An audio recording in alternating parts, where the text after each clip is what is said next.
So hello. Hello. How's your day been so far? You been having a fun time here? Yeah. Every time I come to Glasgow, I have a fun time. Yep. Ooh. Agreed. I love Scotland, and I particularly like Glasgow and the people here. You're all very welcoming. Thank you. Glasgow is just one of those amazing, lovely people. The loveliest place to be. Have you been up to Glasgow for conventions or just for? I was going to say a naughty word there, but I'm not going to. for and giggles. I've been to Glasgow for a couple of conventions a few years back, and I also came up to do not the last season at Waterloo Road because it's back on again, but the last season of Waterloo Road before there was a big hiatus. So the last. The last season of Waterloo Road, which was shot in Glasgow. I was in the last 2 episodes of that, playing not a very nice man. So I did that in Glasgow, and every time I'm here, I have a great time. Excellent. And Chloe, for yourself? This is about my 3rd time in Glasgow. First time was when I was a young'un. Young'un, the youth club brought me over. And I enjoyed it. And then it was actually during when they filmed World War Z in Glasgow. Same day, so that was interesting. And then then I came back. No, this is my 4th time. I lied. And then I've been back like 2 other years for like conventions as well. So I always love coming back to Glasgow. Ah, yes, World War Z, where everybody knows that on the corner of Washington, D.C., there's a Greg's, because everybody knows this to be true. Yes, absolutely. They shot some of that in Wales. Well, the end was in Cardiff, wasn't it? Cardiff Airport. That's right, Yeah. When Peter Capaldi was allegedly supposed to be the new Doctor Who, because at his casting he was Who Doctor. That's right. Yes. Oh, yeah, we all read between the lines. The Illuminati can't hide anything for us with these things. But we are supposed to be here talking about your amazing body of work. You have it a bit. Don't roll your eyes like that. Come on. It's just the way you did that. Yeah, I'm sitting beside this guy, and you want to talk about my body of work? Yeah, okay.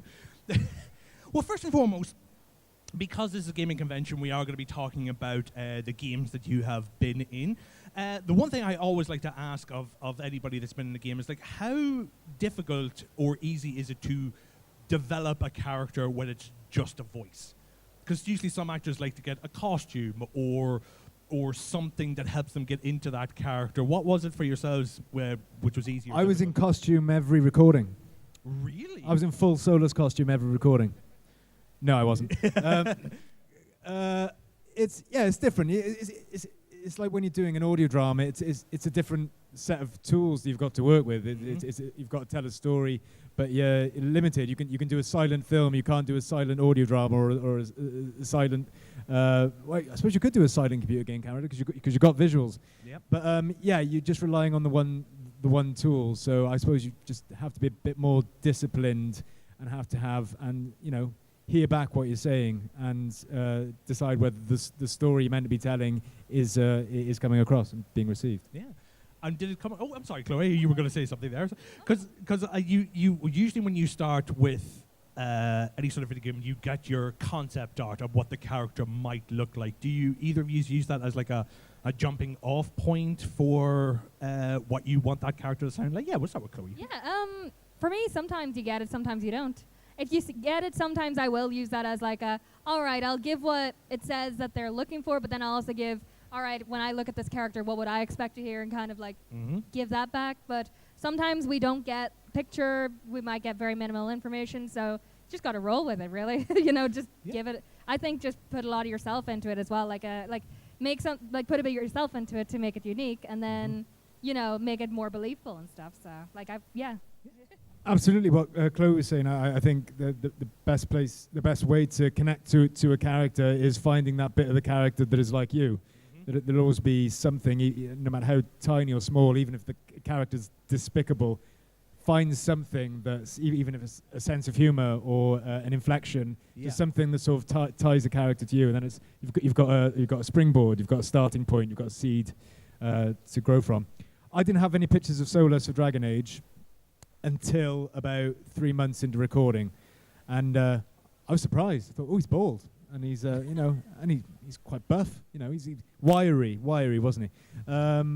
But yeah, there weren't any nasty surprises. There wasn't anything in the sort of design of the character that sort of went against the work that I'd done previous. So it's cool. He's a cool character. that would have been a little bit awkward. It's like, well, I was playing this guy as a scrawny yet full-haired individual, and now we see that he's buff and bald. I was completely off. I've got to with go him. back and do it all again, and I'm going to do it again, but without hair. Yes. Yeah, like actually we so recording Genshin Impact. So like with it, we're like recording patch by patch, and then like it goes live pretty soon after you record. So it's like a live service game. So for the first like patch of like playing Ruka Devada in particular, like they showed her like adult model, like very beautiful woman and all like that, and I'm like, yay! 2 patches later, she comes out and it's like, oh, she's actually regressed into the form of a child. So it's like, and up she goes. You know, it's just like That was very impressive, by the way. thank you.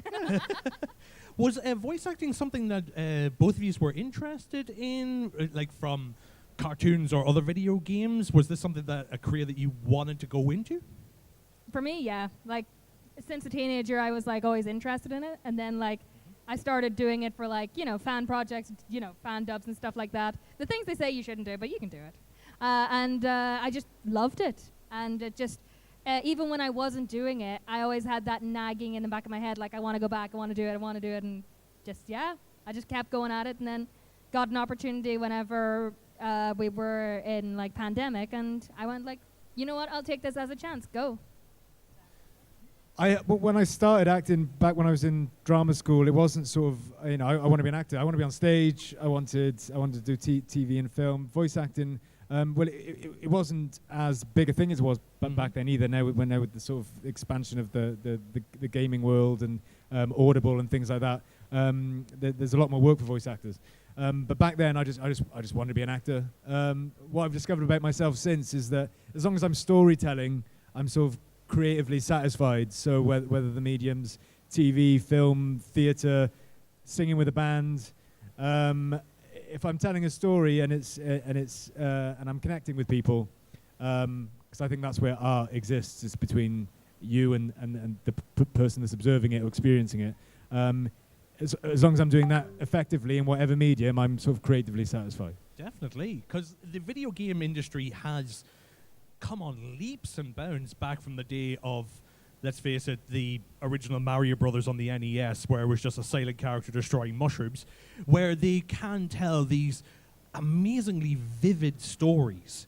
And have you ever met, because I've interviewed a few voice actors, and people tend to connect or resonate with a particular character through their actions or through the story. Has you ever discovered, by coming to conventions, fans that have mentioned something like that to yourselves?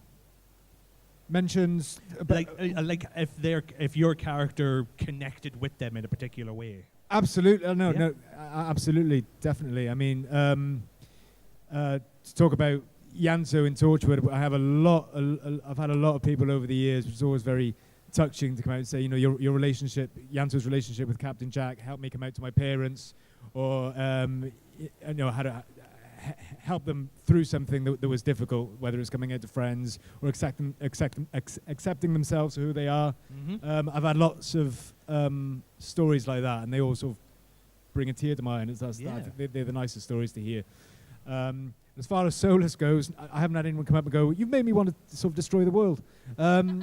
So not yet. But as far as this sort of relationship, this tortured relationship with the playable character, if you decide to go down the romance option, people have come and said, it's given them the feels, and it's reminded them of a relationship that they've had that's been difficult, or and that's always nice to hear when you strike a nerve personally with somebody. Definitely, yeah.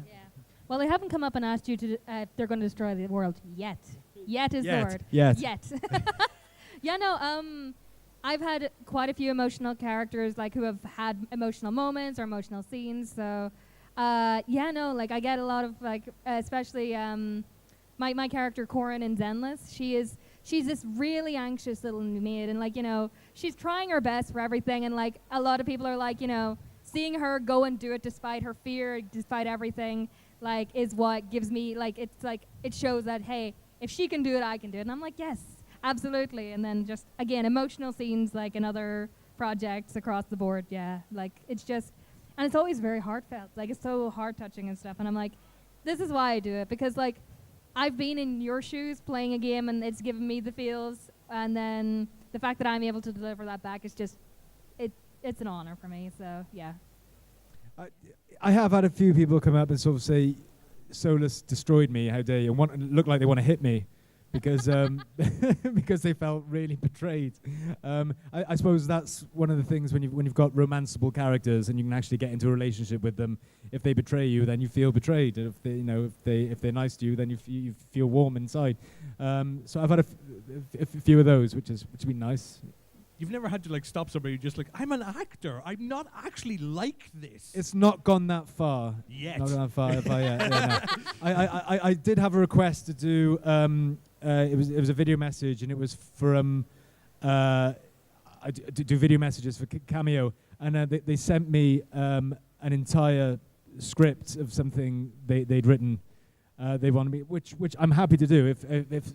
If fans send me something written out and they want me to read it, I will do it the best I can in the environment that I have. Yeah. So I did it, and I was getting good feedback from other bits and pieces that I'd read out. And this fan gave me like a 1 star because I didn't perform it. I was reading it off a screen. And yeah, they got quite angry with me because I didn't just sort of turn into Solus on the spot. And I am very sorry to that fan that I couldn't do that. But that does fall into the sort of commission, sort of call my agent area if you want me to do things in full character. Yeah. They wanted you to do multiple takes so you could become like the director. So it's like, Gareth, I love this, but could you do it more bitterly and go? Just no. Can you do it better? Unbelievable. Can you not do it? I'm trying my hardest to avoid that particular. Can you not do it in your dining room in a cardigan? Yes, I want you in full costume and makeup for this cameo. You know, like head shaved, everything. Come on. Yeah. He had hair. Why do I imagine there that somewhere in your house there's a bald cap just ready to go? Just I am set and sorted now. There's not, but now you've said it, there will be. I'm just throwing ideas out there. I'm throwing out idea seeds to see what grows. We'll find you after the con in the party shop getting a bald cap. Absolutely. If you were committed, you would have shaved your head. But do you find that this is something that I've been doing this now for a good few years, and I still get a bit starstruck with anybody that I chat to. Obviously, I mentioned to yourself, Gareth, that I'm a massive Doctor Who fan, and then when I knew that I'd be sitting in close proximity to Yanto Jones, by the way, saw your show. I would have sat by you if you wanted. You made me sit over here. here. I can move here, you know. Apparently, I am supposed to stay here because the camera is pointing towards yourselves, and apparently, this is where the action is. That's just what I have been told. I'm just saying.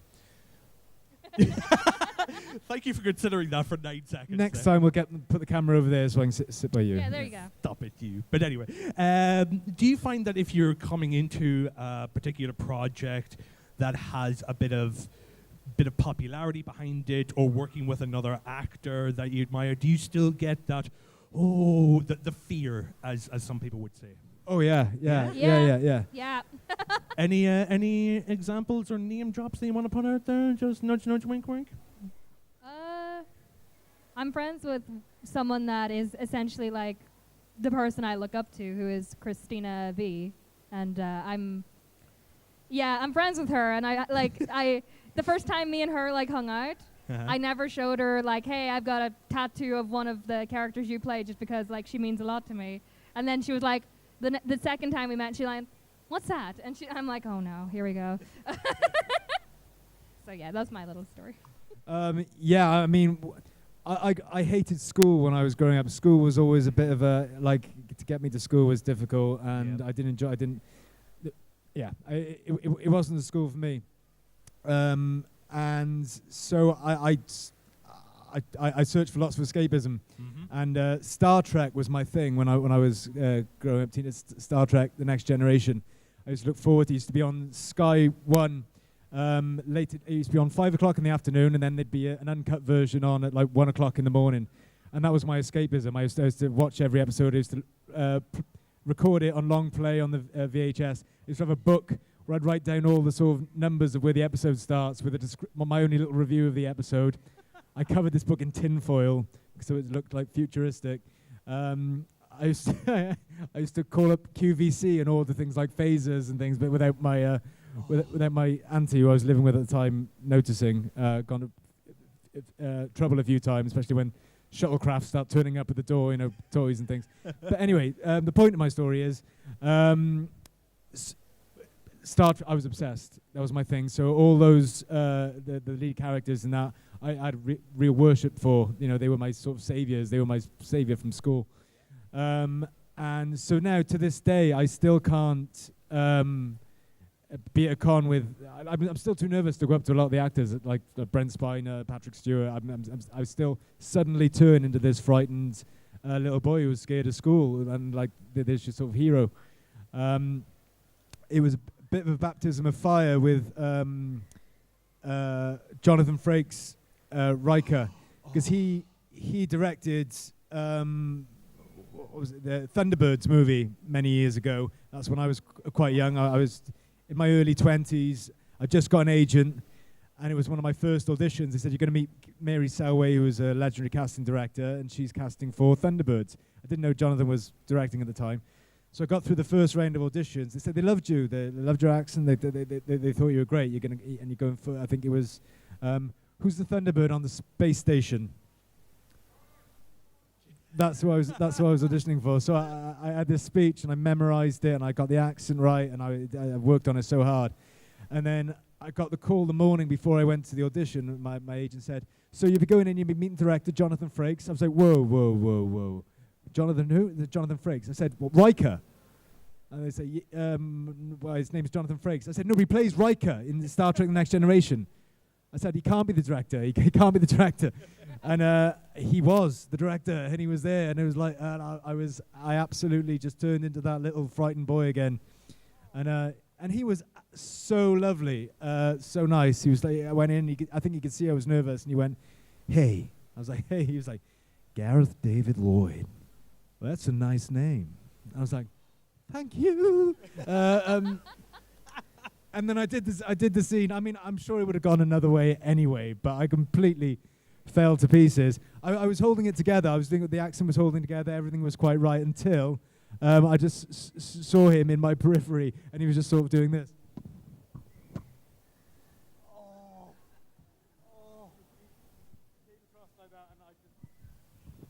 He came across like that, and I just fell to pieces. The accent went. I started shaking. I started convulsing. My eyes started twitching, and didn't get the role. But yeah, that was a very long-winded example of how, yes, I still get scared and starstruck by actors that meant a lot to me in my youth. I've actually got a similar story for you, which was last year I was recording for a very unusual one, Lego Fortnite. And nice. Yeah, and so my kids are want an autograph. Okay. It was very unusual, like, 'cause like they don't speak English or any language. It's very fun that way. But at the time, I didn't realize who my director was. So I'm going into the booth and all like that, and then they're like, "Oh, so your director is JB Blank." And I'm like, that's cool. And they were like, you said you like League of Legends, Arcane and stuff. And I was like, love it, yeah, like, big fan.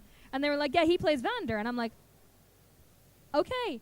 So I go in, and like, the engineer has slipped the message to JB that, oh, this person loves Arcane, and what does he start doing midway through? Starts directing me in the Vander voice, and I'm like, I'm falling to pieces because I'm trying to be like, trying to stay in like the character and everything, and the next thing I know is that, like, all right, so you're not good. I'm like, oh my gosh, okay. So it was a lot of fun. It was definitely a lot of fun. So yeah, similar. That sounds like, fun. Yeah. That sounds rude more than anything else, that he directed you in the voice of a character that meant you. It's just like, I want to see if I can mentally break you. Oh yeah, no, he was just trying to make me like crack up laughing. That was it. And I'm like, you didn't so much laugh as turn it into like that awkward thing. You basically turned it to him. Yeah. Why were you having a seizure? Yeah. No, I love you. I was just a little paper bag. Yeah, exactly. But I suppose that's a cool thing of them to do, though. I mean, if it was to mess you up, and to make you look bad and make you feel bad, then of course it's a horrible thing to do. But if it's to relax you and everything, I think that's a really nice, cool move. The only way that could be made better is if Jonathan Frakes was just like, okay, we're just going to get you to act and action, just to get that Riker sit. Engage. Oh. Yeah. Oh. We are going to open it up to anybody here that does have any questions. Just while our lovely technician is just getting sorted, at the beginning of something that you said of your Thunderbird story, I think you may have lost a few people in the audience, so I'm just going to help out here. Just 1 second. Okay, I'm sorry. Yeah. VHS long play is when VHS, which was basically the black monolith of entertainment, it was what before DVDs were, and by doing long play, you could slow down the tape so that a 60-minute tape could become a 120-hour tape. And also, VHS 1 is where you had to order things before Amazon and eBay. Oh, by the way, a telephone is what used to be plugged into the wall as opposed to being in your pocket. Okay, I think we're all covered there. Yeah. Now I feel like 120 years old, but thank you. My friend, join the club. Usually, when somebody, I heard this story recently of like somebody printed out a 3D floppy disk, and somebody came up to them and said, "Oh wow, you printed out the save icon from every video game out there." Nobody knows that a floppy disk was an actual thing. An actual thing, yeah. Yes. Sorry, I went off on an old man tangent there. Sorry. Where is my technician out there? Is she, where's my lovely assistant with the microphone? Hello, at the back. Oh, there you are. I couldn't see you there with the lights. Does anybody here have any questions? Oh. Anybody? Right. We'll start over here, and then I'll get to yourself. Okay. Yes. So if you could just for yourself, if you could just give your name and. Oh, so you're making her, okay, you're making them come out, okay, as opposed to you going to them. Fair enough. If you could just come up to where the microphone is, lovely. And just give your name and your question, please. Hi, I'm Ilsa. Hi, Elsa. And I have a question for Gareth, or for both of you. Yep. You mentioned earlier that you said that you had to kind of take something from your character to relate to them. What specifically did you take from Solus? I'm curious, and what? The first ever sort of thing I took from Solus was definitely his sarcasm, his dry sense of humour. Yeah. Similarly with Yantu and Torchwood, that's one thing that Yantu and Solus do share is a sort of dry wit, sarcasm.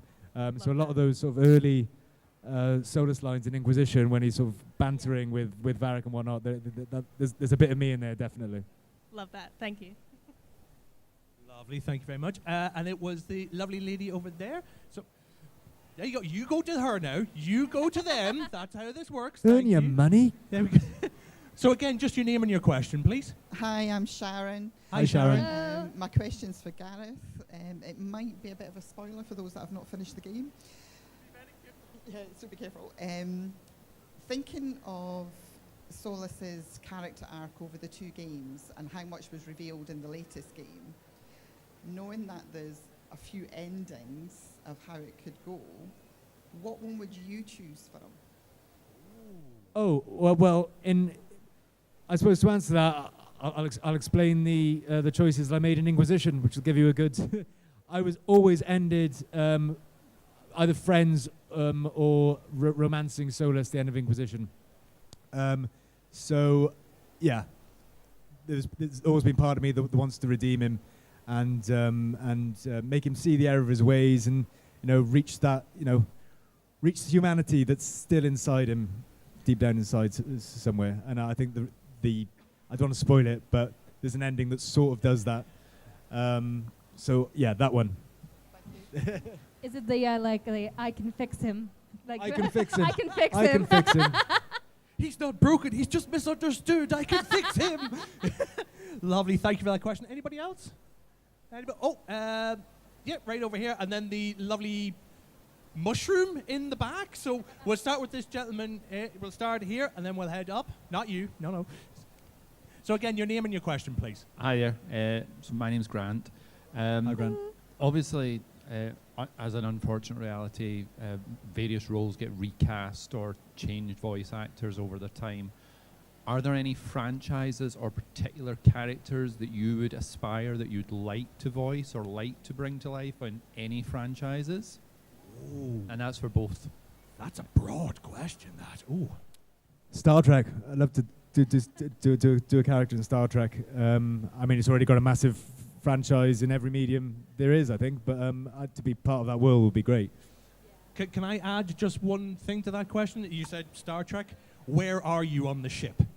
Are you on the command deck? Are you fixing the engines? What class or position would your character would you want? I'm in 10 forward. So basically, you're in the pub. Yeah, I'm basically in the pub. Yeah. That is the most English answer ever. I'm basically sat on 10 forward, going, "Oh my God, I'm in Star Trek. Yes, I will have another Romulan ale, please." Sounds like you've had a few already. Yeah, Sorry. no, sorry. Romulan ale. Chloe? Yeah, no, I've got a bucket list. I think it's all, a lot of the stuff I grew up with. Mhm. So I grew up in like the like late '90s, early 2000s. But like like we had TV shows playing at 7 a.m. in the morning from like the '80s cartoons and stuff. Yeah. You know Oh, exactly yeah, what I'm I talking know. about. I know. And so I grew up with like the original like Teenage Mutant Ninja Turtles and Transformers.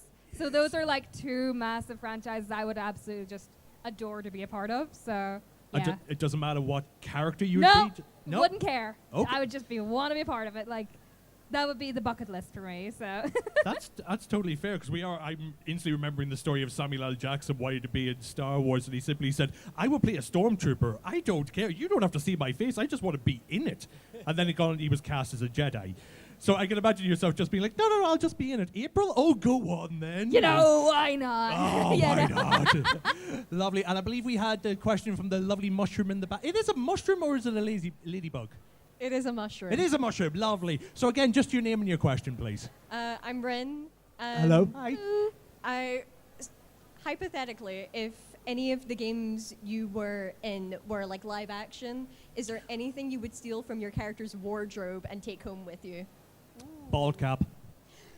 Steal the ball cap. If it was live action, I'd bick my head for a start. I'd go for a real shave. Good man. But anything that Solus wears is awesome. Especially the last thing he wears in Trespasser. I would be owning that all night. Yeah, that'd be nicked. Nice. For me, it'd probably be most of my characters, for some reason, have really cool earrings and like jewelry. So I'd probably just be like raiding the jewelry boxes. Like I'm not much of a makeup person, not much of a dress person, but like give me a nice pair of earrings and I am set for life, you know? Most actors decide for their character what shoes they wear or what watch. You're mostly like, just give me all of the earrings now. Yeah, no, absolutely. That's me. I'm like, all right, yeah. Because, like, again, whenever I seen, cutesy babe, I'm like, okay, that's kind of cool. And then I seen, like, she had, like, piercings done in the ear. And I'm like, okay, now she's really cool. Hold on. Search on Etsy. I'm sure somebody has made some earrings like that. Oh, yeah, by no, now. absolutely. Yeah. Absolutely. Oh, do you have time for one more question? I'll tell you what, we'll do two more. So here and then here, okay? I was about to say fight to the death. Aw. Sorry. Hello, I'm Ian, and this is for Gareth. What was it like when you were doing Solus, but you also had to do Elvish dialogue as well? Did you find that harder to do because different pronunciation, especially as a fictional language? The Elvish language. Well, Yeah, the I mean, altogether between Inquisition and Veilguard, I've probably been working on the game, as in going back and forth to the studio, for about 4 or 5 years. So about 3 years into that, I sort of got a grasp on the pronunciation of the Elvish. But yeah, at first it was scary seeing this language which doesn't exist come up on the screen. They're like, go. There are phonetics to help you. They do guide you through it. But yeah, especially when you've got a big long speech or paragraph or it's even worse when it's cut into the English, where you're speaking English and then there's a line of Elvish thrown in, and you've got to sort of switch between the two. Yeah, it's daunting, but it takes a while to make these games. So after a while, I got more comfortable with it as it went on. That does sound tough, man. I can barely speak English. Don't throw another language in there. Just Oh, yeah. And last but certainly not least, hello. Hello. So again, name and question, please. My name's Lynn. My question is for Gareth. It's more of a Torchwood question. Okay. What would you say is your favourite episode to film? But also, what was it like going from an adult orientated show to a cameo then in a family more friendly Doctor Who episode? So which episode was a favourite to film? And what was the other question, sorry? What was it like going from an adult orientated show like Torchwood and then cameoing in Doctor Who, which is more family friendly? Yes. Right, okay, Yes. good, really great questions. Countryside's my favourite episode, as in, it's my favourite episode because it's not monsters, it's Welsh people. They're the real monsters, aren't they? Who happen to be cannibals. Welsh Valley cannibals. Yeah. So I thought the whole concept was great, sort of tongue-in-cheek, quite funny. And it's the first episode we got out of the hub. I got out into my civvies, into my camping gear as Yanto, and it was the first time the cast went out on a real field trip. We actually went out. We stayed in a hotel in the Brecon Beacons, so it was like a tortured field trip. And I feel like we really got to know each other through filming that episode, and like tight friendships were forged. And going from Torture to Doctor Who, there was a slight adjustment you had to make as an actor, because Torchwood is very sort of what made it so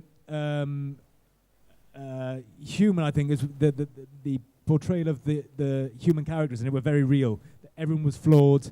They were very sort of like very real, gritty characters, and that came across in the performances. The performances were quite naturalistic, which then made the sci-fi and the fantasy even more sort of pow.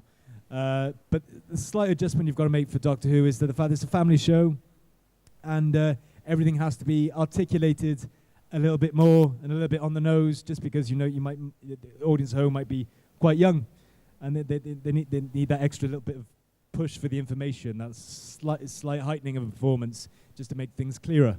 But it's a very slight adjustment. The characters were still the same, and that was it, really. Thank you. Lovely. That was a great wee question.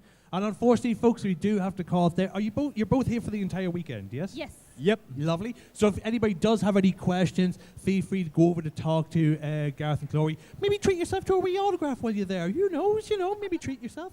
I'm going to be back on the stage here at 1:30 with... good. Slightly embarrassing. Let me just double check my rota for the day.